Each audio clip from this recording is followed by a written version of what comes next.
Bugün burada İşkur İl Müdürlüğümüzün hazırlamış olduğu etkinlikte bulunmak için yer aldık. Yasa gereği 50 ve daha fazla işçi çalıştıran işverenlerimizin %3 engelli çalışma zorunlulukları var. Bundan dolayı biz de engelli kardeşlerimizle işverenlerimizi bir araya getiriyoruz. Onları buluşturuyoruz. Onların nitelikte istedikleri engelleri işe yerleştiriyoruz.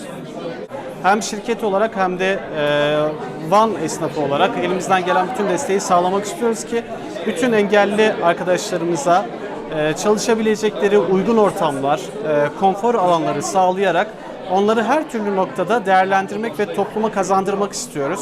CMTN Plus çağrı merkezi olarak Van'ın şu an neredeyse en çok iş veren firmalarından bir tanesiyiz ve bu noktada elimizden geldiğince her noktaya, her aileye, her bireye dokunmaya çalışıyoruz.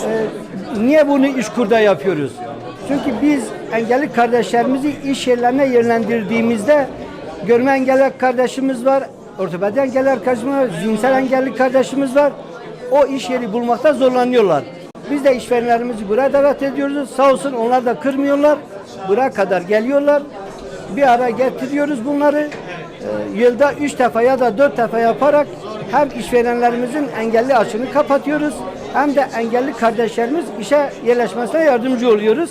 Bugün de burada bizlere destek sağlayan İşkur İl Müdürlüğümüze teşekkürlerimi sunmak istiyorum. Çünkü bütün arkadaşlarımızı buraya davet ettiler. Bizler en azından onların aracılığıyla kendi engelli arkadaşlarımıza ulaşıp onları hızlı bir şekilde istihdama katarak Van'ın ekonomisine ve onların sosyal hayat dengesine katkılarda bulunmak istiyoruz. Bu etkinliğe destek sağlayan bütün arkadaşlarıma da teşekkür ederim.